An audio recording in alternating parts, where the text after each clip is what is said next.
चलिए आज हम लोग देखते हैं ज्योग्राफी का सेट 2 28 को क्वेश्चन है, इसको हम बता रहे हैं। आप लोग से रिक्वेस्ट यही है कि इसको सब्सक्राइब करें, लाइक करें और कमेंट करें। बहुत सारे ऑब्जेक्टिव्स में आपको बताएंगे। जितना हम बता रहे हैं उन चीज़ों को आप एक बार देखिए और पढ़िए, और कुछ नहीं करना है। देखिए पहला क्वेश्चन दिया हुआ है कि एंथ्रोपोग्राफी पुस्तक के लेखक कौन है।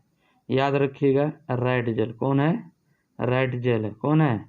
राइटजेल है। भारत में जनगणना कितने वर्षों के अंतराल पर की जाती है?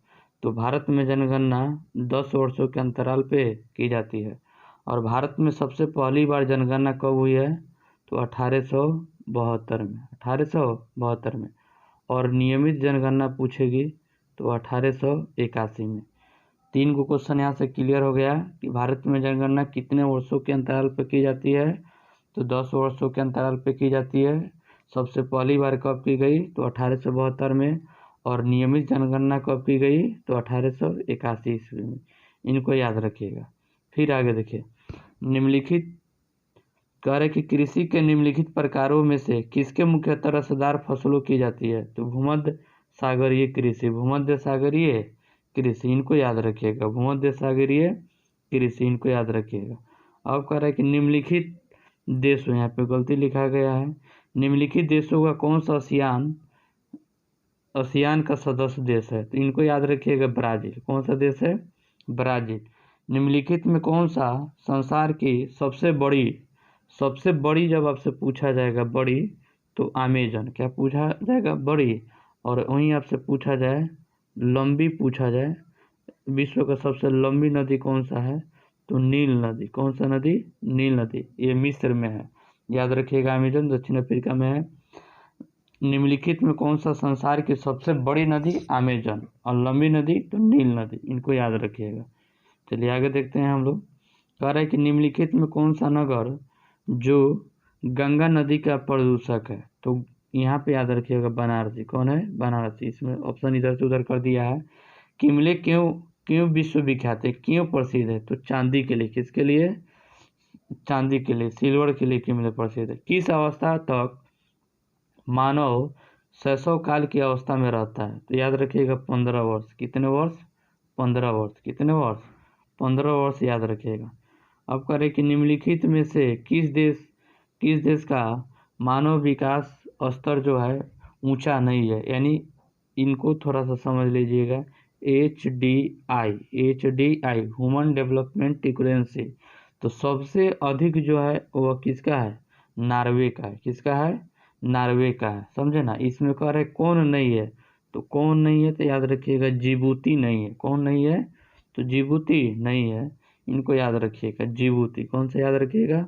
जिबूती। देखिए प्रति वर्ग किलोमीटर में रहने वाले लोगों की संख्या को हम लोग क्या कहते हैं? तो याद रखिएगा प्रति वर्ग किलोमीटर में रहने वाले लोगों की संख्या को हम लोग जनसंख्या घनत्व कहते हैं। इसको सब्जेक्टिव के लिए भी याद रख लीजिएगा। जनसंख्या घनत्व, डेंसिटी, याद रखिएगा। ठीक है ना। इसको समझ लीजिएगा। निम्नलिखित में किसमें सर्वाधिक लिंगानुपात पाया जाता है? इनको 100% इसको याद रखिएगा। लैटविया। क्या याद रखिएगा? लैटविया। कौन सा देश है? लैटविया। कौन सा देश है? लैटविया। कह रहे कि रूस के डुंडा भाग में रहने वाले आदिम जाति को इनमें से कौन सा है? रूस के डुंडा भाग में रहने वाले आदिम जाति इनमें से कौन सा है? तो याकूत है। कौन सा है? याकूत, याद रखिएगा। वर्ल्ड वाइड वेब यानी WW का आविष्कारक कौन है? WW का आविष्कारक कौन है? Teams Berners-Lee. टिम्स बर्नर्स-ली, इनको याद रखिएगा। Teams Berners-Lee. सुएज नहर का निर्माण कब हुआ है? सुएज नहर का निर्माण याद रखिएगा 1869 में। 1869 में सुएज नहर, इनको याद रखिएगा। सबसे VVI क्वेश्चन है। सुएज नहर का निर्माण कब हुआ है? 1869 में। कह रहा है कि निम्नलिखित में से कौन प्रथम भारतीय उपग्रह है? तो याद रखिएगा आर्यभट्ट। कौन है? आर्यभट्ट। भारत का प्रथम भारतीय उपग्रह कौन है? तो आर्यभट्ट। कौन है? आर्यभट्ट। कह रहे कि एशिया की सबसे मलिन बस्ती भारत। कौन है? भारत, इंडिया, याद रखिएगा। निम्नलिखित किस क्षेत्र में प्राचीनतम सुविकसित नगर पाए गए हैं? तो सबसे पहले याद रखिएगा नील। कौन सी? नील रिवर। नील नदी की घाटी। नील नदी की घाटी। ब्लास्ट निम्नलिखित में किस भौगोलिक अवधारणा से संबंधित है? तो नव निश्चयवाद। किससे है? नव निश्चयवाद से याद रखिएगा। कह रहे कि निम्नलिखित में कौन सा शैक्षिक नगर है, सबसे शिक्षित है? तो रुड़की, जहाँ पे IIT क्या है? कॉलेज है। रुड़की कोलकाता में, याद रखिएगा। रुड़की क्या है? इसीलिए शिक्षित शहर है, सबसे अधिक रुड़की है। कौन सा है? रुड़की है। भारत के जलोढ़ मिट्टी के क्षेत्रों में किस प्रकार की बस्तियां पाई जाती है? तो याद रखिएगा, गुच्छित बस्तियां। किस प्रकार की? गुच्छित बस्तियां, याद रखिएगा। भारत का सबसे बड़ा तेल शोधक कौन है? तो जामनगर। कौन सा है? जामनगर। हेमाटाइट एक्स किस धातु का उत्पादक है? तो लोहा का। किसका है? लोहा का, याद रखिएगा। हेमाटाइट, इनको याद रखिएगा। लोहा क्या है? लोहा का, याद रखिएगा। चलिए आगे चलते हैं। अब कह रहे हैं कि भारत का हुगली औद्योगिक प्रदेश किस राज्य में स्थित है? तो किस राज्य में है? पश्चिम बंगाल में। वेस्ट बंगाल यानी पश्चिम बंगाल। राष्ट्रीय विकास परिषद का अध्यक्ष कौन होता है? तो प्रधानमंत्री, प्राइम मिनिस्टर। कौन होता है? NDC, याद रखिएगा। नेशनल डेवलपमेंट काउंसिलिंग कौन होते हैं? Prime minister. कह रहे कि निम्नलिखित में भारत का सबसे बड़ा पतन कौन है? तो निम्नलिखित में भारत का सबसे बड़ा बंदरगाह जो है, प्राकृतिक बंदरगाह जो है, वो मुंबई है। कौन है? मुंबई, याद रखिएगा। मुंबई, क्या याद रखिएगा? मुंबई, मुंबई, याद रखिएगा बबुआ। मुंबई, इनको याद रखिएगा। मुंबई। चलिए आगे देखते हैं हम लोग। कह रहा है कि भारतीय रेल प्रणाली को कितने मंडलों में विभाजित है? तो यह कितने में है? 17 में। कितने में है? तो मंडल याद रखिएगा, 17। क्या है? 17। और जोन पूछेगा तो 67। कितने हैं? 67 है।